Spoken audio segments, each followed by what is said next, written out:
J'ai testé ces caméras de chasse pendant plusieurs mois en conditions réelles en forêt et je vais vous donner mon avis totalement honnête. Alors aujourd'hui, on va parler caméras de chasse, ces petits bijoux qu'on fixe dans les arbres pour capturer la faune sauvage, surveiller un territoire ou même protéger un jardin. Et ce qui est cool, c'est que là, je vais vraiment vous donner des options pour tous les budgets. On va partir de 40€ pour une entrée de gamme très correcte, monter à 60€ pour un excellent milieu de gamme et terminer autour de 140€ pour un modèle carrément premium. Et promis, je t'ai mis les meilleurs prix mis à jour régulièrement en description au cas où il y a des promos sur certains produits. Donc va y faire un tour avant d'acheter. Avant de rentrer dans le vif du sujet, voici 3 critères hyper importants à regarder. Déjà, le premier critère, c'est la qualité d'image de jour comme de nuit, surtout de nuit j'ai envie de dire. Deuxième critère, l'autonomie et la facilité d'usage. Et troisième critère, la connectivité, parce qu'il y a certains modèles qui te permettent de récupérer les images directement sur ton téléphone en Wi-Fi. Bon alors on commence direct avec la ASA PR907W. Et franchement, pour environ 40€, c'est un petit missile technologique. Déjà côté spec, t'as un capteur 64 mégapixels, des vidéos en 4K Ultra HD, un angle de 120 degrés qui est énorme, ça te permet vraiment de couvrir une énorme zone et il y a un déclenchement ultra rapide en 0,1 seconde. Ça veut dire que quand un chevreuil passe devant,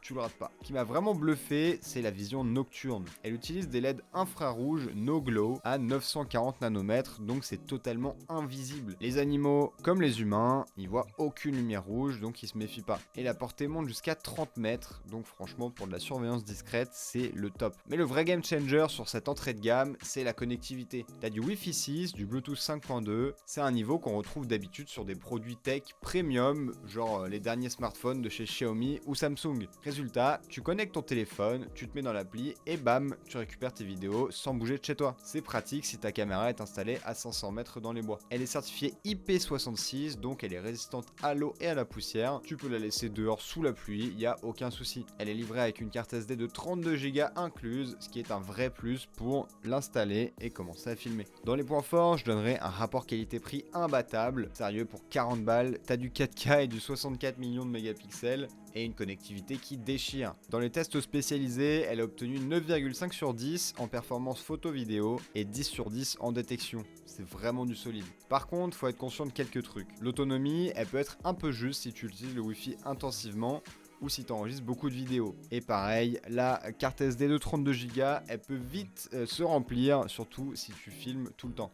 Donc il faudra peut-être que tu passes sur du 64, du 128 ou même du 512. Je te mets le meilleur prix en description. Évidemment, les prix sont toujours mis à jour, donc va y faire un tour avant d'acheter. Maintenant, si tu veux monter d'un cran sans exploser ton budget, on passe au modèle suivant. Donc là, on passe sur la Seiyomur caméra de chasse 4K qui est à environ 60€ et c'est vraiment un excellent compromis entre performance et prix. Côté technique, on est sur des photos de 46 mégapixels, donc encore plus de détails que la ASA et des vidéos 4K à 30 images par seconde. Le capteur PIR déclenche super vite, entre 0,1 et 0,2 secondes selon les tests, et t'as des LED infrarouges à 850 nanomètres pour la vision nocturne. Alors attention, pour celle-là, à 850 nanomètres, ça émet une très légère lueur rouge, contrairement au no glow de la caméra précédente. Mais en contrepartie, tu gagnes un peu en portée et en netteté dans l'obscurité. Elle aussi, elle est certifiée IP66, donc robuste face aux intempéries. Et ce que j'ai vraiment apprécié, c'est la simplicité d'utilisation. T'as vraiment pas besoin d'être un expert en caméra ou en chasse, t'as juste à la sortir de la boîte, tu la configures en 5 minutes avec la notice, tu la fixes à ton arbre,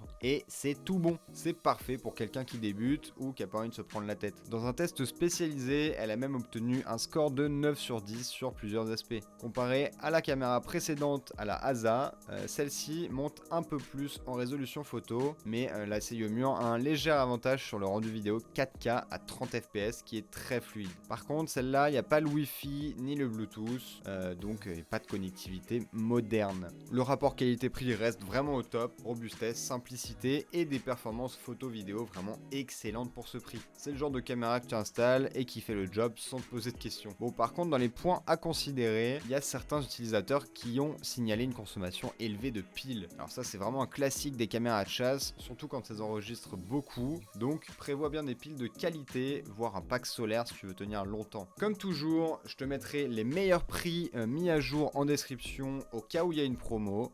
Donc va checker ça avant d'acheter. Et on termine avec la crème de la crème, la Garde Pro E8P Max qui elle est à environ 140 €. Mais là on monte clairement de gamme. Mais du coup qu'est-ce qui justifie les presque 80 € de plus par rapport à la Xiaomi? Bah déjà il y a un capteur de 64 mégapixels avec des vidéos en 1280p, donc pas tout à fait du 4K, mais largement au-dessus du Full HD. Et sur celle-ci, tu as un audio de très très bonne qualité. Tant les bruits de la forêt, les cris des animaux, ça rend l'expérience beaucoup plus immersive. Mais le vrai atout, c'est la batterie au lithium rechargeable de 8000 mAh. Et ça, c'est un game changer total. Alors que les deux modèles précédents fonctionnent avec des piles jetables, ce qui peut coûter cher et polluer à la longue, la Garde Pro ici se recharge comme ton smartphone. Tu la branches, elle se recharge et hop, tu repars pour plusieurs semaines. Elle intègre aussi une carte mémoire haute vitesse de 32 Go directement dans le boîtier avec enregistrement en boucle. Donc il n'y a pas besoin d'acheter une carte SD à côté. Il y a un angle de détection de 120 degrés, un déclenchement en 0,1 seconde et une vision nocturne no glow jusqu'à 30 mètres. Bref, niveau performance, c'est vraiment du haut de gamme grand public. Les retours clients sont excellents. Un utilisateur dit « La E8P Max reçoit des retours très positifs pour la qualité d'image. Dans les points forts, on peut noter notamment la batterie rechargeable, c'est vraiment le gros plus, et la vision nocturne discrète, elle est parfaite pour ne pas effrayer les animaux. C'est le genre de caméra que tu installes pour une observation longue durée, sérieuse, sans avoir à te prendre la tête avec des piles tous les mois. Bon, évidemment, dans les points à considérer, on peut noter le prix, parce que 140 € c'est quand même un investissement, mais bon, ça reste gérable et tu peux toujours ajouter. Et si tu utilises beaucoup le Wi-Fi ou que tu enregistres énormément de vidéos, l'autonomie peut baisser même avec la grosse batterie. Mais bon, ça reste gérable et tu peux toujours ajouter un panneau solaire externe si tu veux maximiser l'autonomie. Encore une fois, tu auras le meilleur prix mis à jour régulièrement en fonction des promos dans la description. Donc check ça avant d'acheter. Et voilà, maintenant tu sais quelle caméra il te faut pour installer sur ton terrain de chasse dans ton jardin. N'hésite pas si tu as des questions ou si tu as déjà acheté un de ces produits et que tu aimerais donner ton avis aux autres viewers de cette vidéo. Je te rappelle que tu as les meilleurs prix dans la description, mis à jour régulièrement. Sinon tu peux t'abonner à la chaîne, lâcher un like et un petit commentaire, ça m'aiderait énormément. Et puis on se dit à la prochaine vidéo.